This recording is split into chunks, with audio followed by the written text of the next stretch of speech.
Guys, I'm going to let you in on a little secret. Strength training, just like any other field that you might want to have success in, is made up of tips, hacks, habits that are all shared by the most successful people around. Now, the point of strength training is to go across this journey where you transform physically, where you get bigger and stronger over time. But that journey also requires a psychological and mental transformation. Transformation is the key. And if you do not adopt these habits that are shared by the most advanced lifters, you won't be around long enough to call yourself an advanced lifter. So I'd like you to take a few minutes away from thinking about what you're going to do over the next 5 workouts and instead think about what you're going to do over the next 5 years. We're going to pull that lens back a little bit and we're going to look at the list of things that make for a black belt lifter. Hey, yeah! So I present to you the 5 habits of highly effective lifters. First on this list is the understanding of base building versus contest prep. This doesn't specifically mean that you do have to compete or go through actual contest prep, but any advanced lifter is going to have a set of concrete goals, things that they are specifically training toward. And every goal that involves very, very high performance is going to be made up of a broader series of traits and qualities, and you can't train them all at the same time and expect a good result. We know, for instance, that there is a very specific way to train for strength that is optimal, and that involves lifting heavy weights, very low reps, specifically with compound movements. The catch is that training optimally all the time is not optimal. You need time away from that, time to let yourself detrain so that you can retain some sensitivity with those methods of training. You need time to work on weaknesses, to round yourself out, to add mass. And all of that requires periods of training, no matter what style of training you're using, that are a little less specific and a little more broad and varied. Highly advanced lifters know exactly what those blocks of training look like. They know exactly what their mission is going into those blocks of training, and they know how to get the most out of them so that when they transition back to their more specific mode of training, they're going to be set up for success. Now, there's a lot of different methods of training, and no matter which one you choose, there's always going to be periods of time where you are less specific, where you are focused on rounding out those weaknesses. So knowing exactly when to spend time doing that versus exactly when to spend time being as specific as possible, that is absolutely integral to long-term success, especially when you are the most advanced, most specialized lifter in your field. Number 2 is that you're going to be very confident in whichever style of training you do. Now understand what this means. To be confident in your style of training, to know every maneuver, every feature, every workaround with that particular style of training, whether it's conjugate,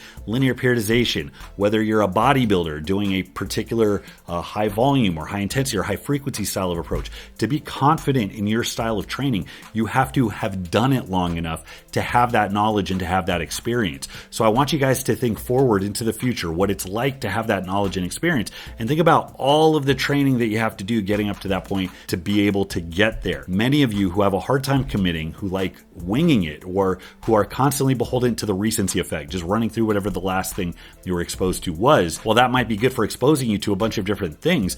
Eventually, you have to commit to something and you have to learn it. You have to be able to milk it for all it's worth. And you can't do that if you don't commit in the first place. So the things this is going to involve is 1, the structure. So the split, the frequency, what exercises you're doing and in which order, the sustainability, which involves how often you train, at what level of difficulty, and what your method of deloading is. Do you deload? Do you reset? Do you change the exercises so that you can get some recovery and keep those hard efforts going?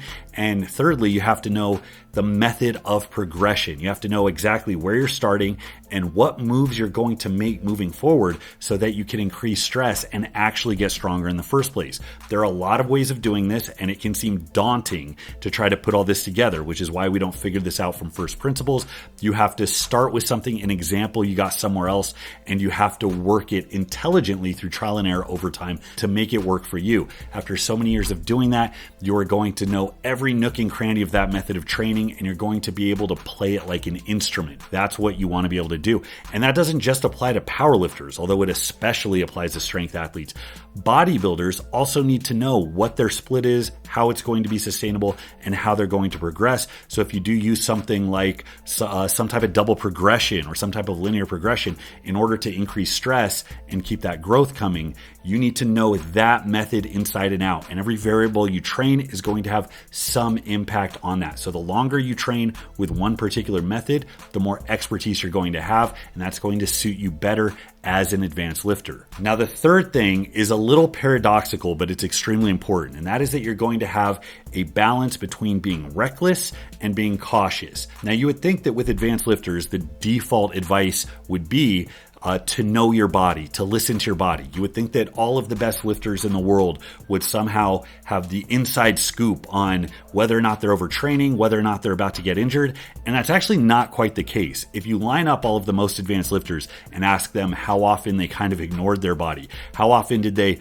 push through pain, how often did they show up to the gym and give it all they had when they didn't feel like doing anything at all, the answer is going to be quite a lot. Now, you can't be infinitely reckless. Some people go that route and eventually they pay the price. So there does have to be some red line you don't go past. Usually it's extreme physical pain or almost flu-like symptoms that are a guaranteed sign of overtraining. But the bottom line is you can't afford to be 100% cautious, just like you can't afford to be 100% reckless. So figuring out how to walk that line is absolutely key. One of my favorite ways from conceptualizing this actually comes from John Brose and talking about the Bulgarian style of training, which was just infamously brutal and difficult to get through. If any of those lifters listened to their body, they wouldn't have survived long enough to get good in the first place.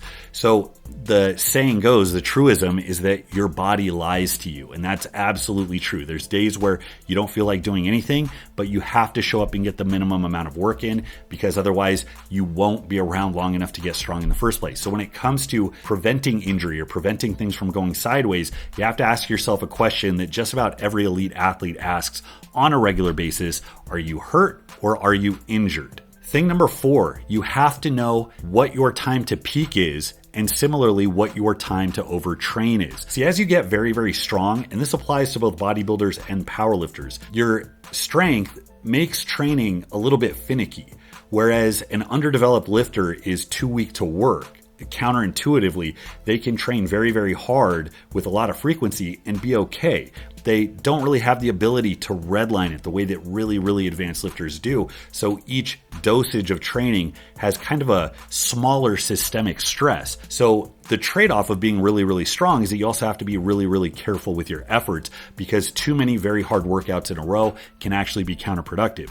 So with a strength athlete, we have to know the time to peak. The way to conceptualize that is, if you do a very max effort attempt, say you hit a 1 rep max in a squat, bench, or deadlift, can I come in 7 days later and repeat that effort? In 1 week's time, am I going to be the same and I'll be able to do the exact same thing over again? Will I be a little bit better, meaning I've gotten stronger and recovered in that time?